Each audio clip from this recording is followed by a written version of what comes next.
Sesampainya di sana, mereka pun ditodongkan senjata karena memaksa masuk gerbang kerajaan. Untungnya, bapak tua yang tak lain dan tak bukan dialah Sinding langsung menyuruh masuk Nora dan Andreas. Sinding sudah menyangka hal ini akan terjadi, di mana dia juga tahu kalau Nora adalah anak dari Tobias, yang mana pada zamannya dulu Tobias dan Sinding berhubungan baik dan pernah sepengalaman tentang makhluk troll. Maka dari itu, bapak tua ini mengajak Nora dan Andreas menuju suatu tempat rahasia yang melewati basement jejeran mobil sultannya. Ternyata, disinilah tempat tengkorak-tengkorak troll dikuburkan dan dijadikan museum pribadi milik Pak Sinding.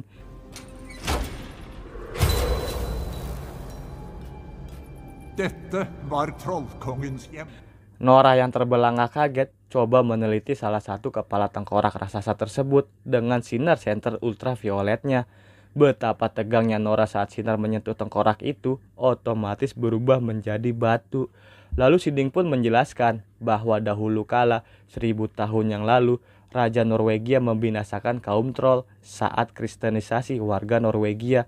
Namun ada satu anak troll yang diselamatkan dan sengaja dipenjarakan di dalam Gunung Dovre, lalu dibiarkan mati. Dan sekarang Nora semakin yakin bahwa troll adalah makhluk yang takut akan cahaya, dan troll juga hanya aktif pada malam hari atau siang hari jika cuaca sedang mendung. Nora juga menyimpulkan bahwa saat ini troll sedang menuju kemari karena menurutnya dia akan mencari kaumnya dan kembali pulang ke kerajaannya.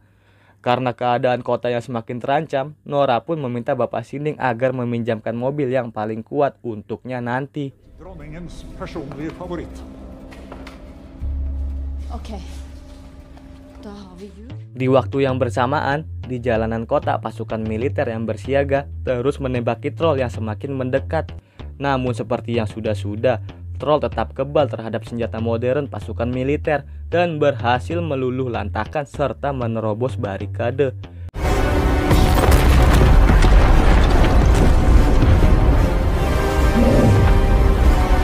Sedangkan para pejabat yang semakin ketakutan karena ulah troll tersebut langsung menyiapkan rencana terakhirnya, yaitu melepaskan tembakan terdahsyat yang selama ini belum pernah digunakan sama sekali.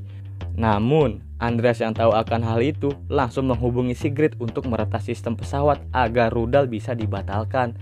Kemudian Nora menelpon Chris tentang rencananya dan jangan sampai ketahuan pemerintahan.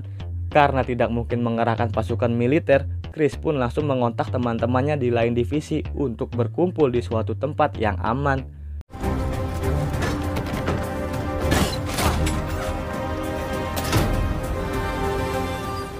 Amir!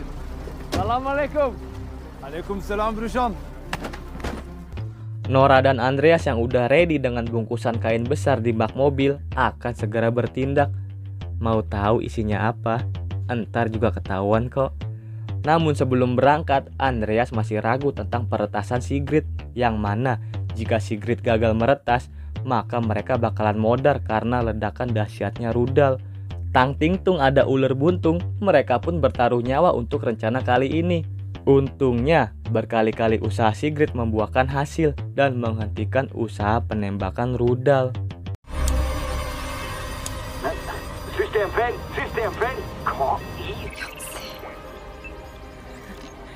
Tak lama kemudian, sang monster pun datang.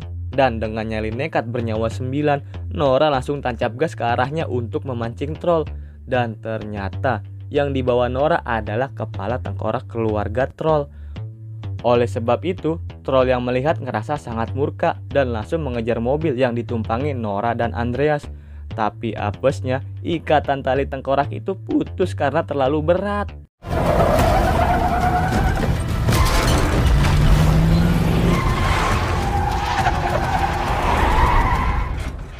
Troll yang mengambil tengkorak itu langsung merasa sedih saat dia berkaca di salah satu gedung.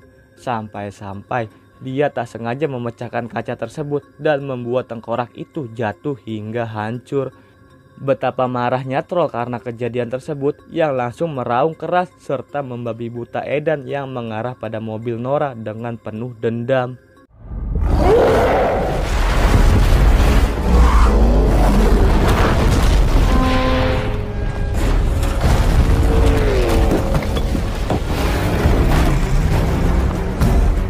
Sementara di kantor pusat sayangnya Sigrid ketahuan dan perintah tembakan pun kembali dikerahkan. Sedangkan Nora dan Andreas yang masih selamat pas di tempat tujuan, troll kembali berulah dengan menginjakkan kaki pada Nora. Untungnya tindakan dari Chris berhasil mengalihkan pandangan troll dan inilah rencana Nora yang sesungguhnya akan terlaksana.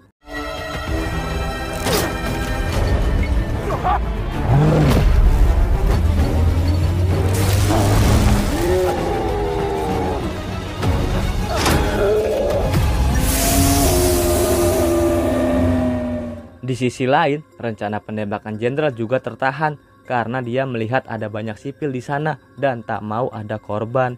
Di tengah kewibawaan jenderal, justru ada pejabat yang tadi mergokin Nora, malah rese plus ribet minta rudal agar tetap dilepaskan.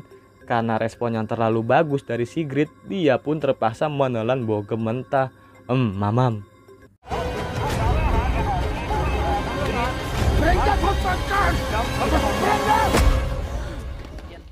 Chris dan rekan divisi lain pun bahagia nggak karuan nih saat troll meraung kesakitan akibat sinar ultraviolet yang sangat terang tersebut berhasil melumpuhkannya. Tapi anehnya Nora justru merasa kasihan sama troll karena dialah satu-satunya makhluk yang masih tersisa di antara kaum troll lainnya. Lalu Nora bertindak sembrono dengan mematikan arus listrik semua panel lampu. Kemudian dia juga mengajak troll berbicara layaknya seperti apa yang dilakukan almarhum Tobias.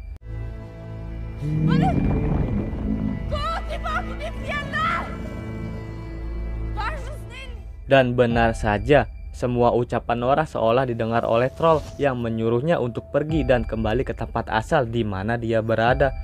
Karena sebenarnya troll ini tidak pernah menyerang umat manusia, justru umat manusialah yang menjadi ancaman dan penyebab punahnya bangsa troll. Tapi sayang sungguh sayang, belum juga sempat melangkahkan kaki, matahari fajar seketika terbit dan menyinari troll yang akhirnya ia pun berubah menjadi gundukan batu.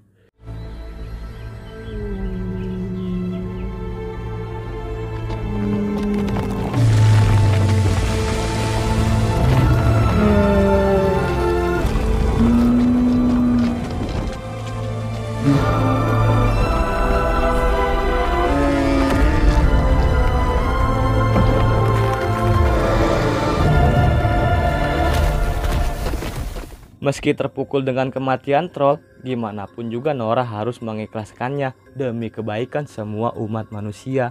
Lalu tak lama berselang, rombongan pejabat juga telah sampai di sana. Ibu negara hanya bisa terperangah dan mengucapkan segelintir kata. Profesor Friedman. Di akhir film, Andreas pun bertanya, apakah mungkin ada troll lain yang bersembunyi di gunung lain? Namun Nora meresponnya hanya dengan senyuman manja. Tunggu dulu sob, di credit scenes kita diperlihatkan tentang lubang tempat keluarnya troll, yang mana di sana masih terdengar suara raungan lebih menggelegar nih.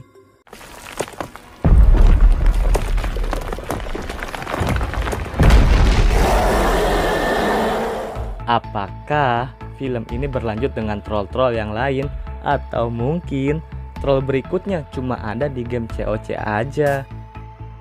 Makasih ya sob udah mau mampir kemari. Sampai ketemu di film selanjutnya. Bye bye, Mimin pamit. Assalamualaikum.